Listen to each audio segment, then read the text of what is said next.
When you go through storms, you lose many things and it brings you pain. Can I tell you, losing truly brings pain. There are people who have lost loved ones. There are people who have lost offices. There are people who have lost things. There are people who have lost opportunities. There are people who have lost relationships. There are people who have lost certain access, certain doors. It brings a lot of pain.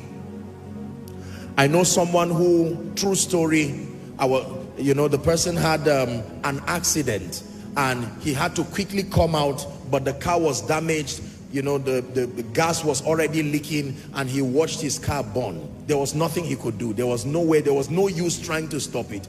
He stood there, he was safe, just a few bruises, but he watched the car burn right in front of him, and all that was left was just the metals there. Everything. He left home with a healthy car, happy, smiling, and by noon, it was just the carcass of that car that was left there. Have you lost something in your life? Then you understand what pain is about.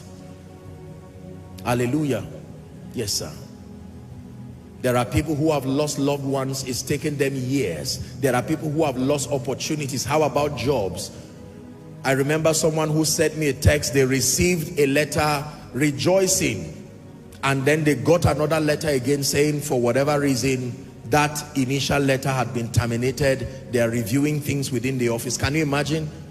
After planning, preparing to travel abroad, rejoicing that a miracle has come, a good salary structure, you've started planning in your mind, oh, with this money my children will go to this. Suddenly another mail comes. This is why the Lord brought you tonight. I want to show you what to do with storms. Storms, for many of us here tonight, whilst you are listening to me, it has affected your vision. You were once a visionary man. You were once a visionary woman. With precision, you could discuss any matter as far as purpose and destiny is concerned. You knew where you were going, but storms just arose and it beclouded your vision. Now you have no idea. For some of you, you came here for Koinonia, for this miracle service, and your first prayer request is to at least find a bearing. Do you know that storms sometimes can so affect you, you do not even know where in the sea you are. You don't know, you cannot find your way. You will need God to help you by use of a compass to even locate where you are within the sea. Some of us are rigmaroling around destiny. We've not been able to get our bearing, not because you are careless, not because you're unspiritual. It's just the reality of storms. They have arisen and distracted your sense of vision. How about visibility? Only God knows how many people would have located you by now, and you would have used the leverage of their relationship and it would have accelerated your path towards destiny. Except that storms became so hazy, they passed you and did not know you needed their help. Hallelujah. Is God speaking to us? Yeah.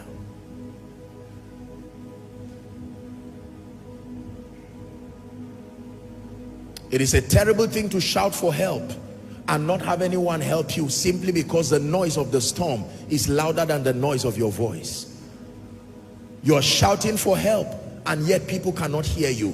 Or you are speaking and they cannot hear you. Maybe there's a man of God here I'm speaking to. You have been speaking the counsel of God. You are sincere, uncompromised, with integrity, loving the Lord. Perhaps you are a businessman doing business with the dignity of integrity.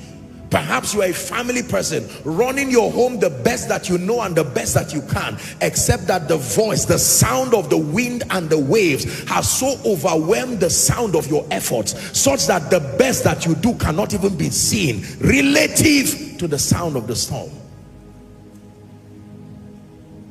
And then for many people, you've been moving like a snail, moving like a tortoise, as far as destiny is concerned, because it has so impeded your pace. When you started, you were firing on all 4 cylinders, and based on your plan, certain things in destiny should have actualized, but storms arose, and now it's limited your impact in business, in family, in ministry. You seem to just be crawling, barely getting by. Why am I telling you all this? Because the one who calmed the storm is in this place tonight.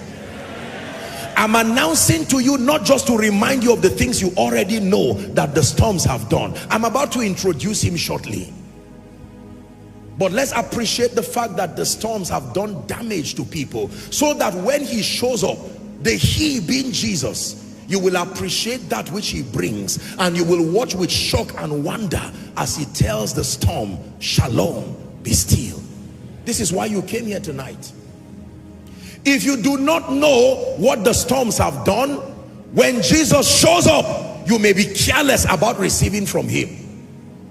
Sometimes it's good to let you see what situations through storms have done to you, so that your heart can be open. You can say, thou son of David, have mercy upon me. Many of you are living in fear. Do you know it's a terrible thing to live in fear? You cannot. Fear erodes your sense of joy, your sense of peace. There is no optimism. Your life is stagnated, stunted. There's nothing drives you. There are people who, as young as they are, there is no passion, no zest, no zeal, nothing at all. You discuss anything about life, they are not interested. Why? Because some storm have arisen. If someone, respectfully speaking, who has, say, stage 4 cancer, and you come and you're speaking with the person, you tell the person, listen, we have an estate project, and right now we're going to build an estate. While you are talking, the person will just be looking at you, because the doctor has told the person you are 2 weeks left by the normal medical calculation.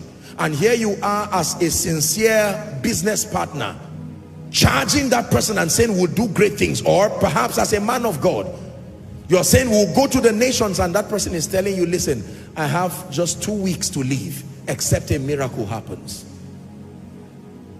Your vision deflated. You live perpetually in fear, perpetually in fear, perpetually in fear. But thou, O Lord, art a shield for me, my glory, you lift my head. But thou, O Lord, art a shield for me, my glory, the lifter up of my head. The psalmist had his own fear.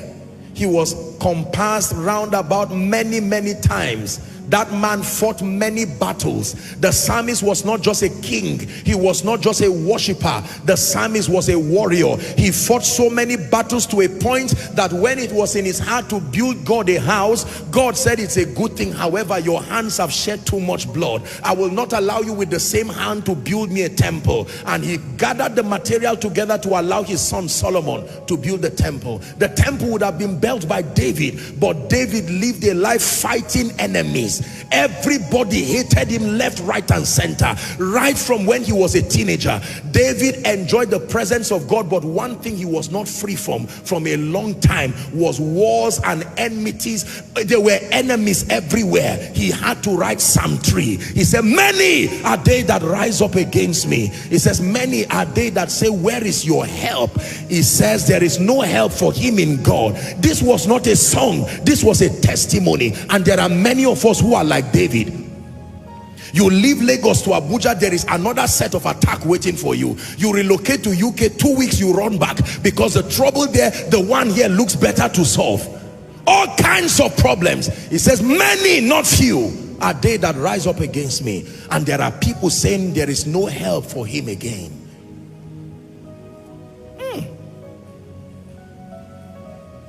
He says, I lay me down and I slept, to a point that sleeping was a problem. How many people cannot sleep now because you are afraid of the call that wakes you? Could it be the call of a bad news? Could it be the call that someone is there, you finally lost, you are waiting for a court verdict, you do not even know if there are people who are working, but they don't know how old or how much time they have working as free men, because there is some court verdict somewhere, and any moment the verdict may come, and if it comes against you, you may spend decades in the prison. It's a terrible thing to live in fear. Some of you have come tonight with medical reports. As I said, to come with your prayer requests and your points of contact. Others were coming with land certificates, but there are people who have come with a death sentence, lifting it before God and say, Lord, show me mercy, and like Hezekiah, extend my life. I announce to you again, there is he that can calm the storm.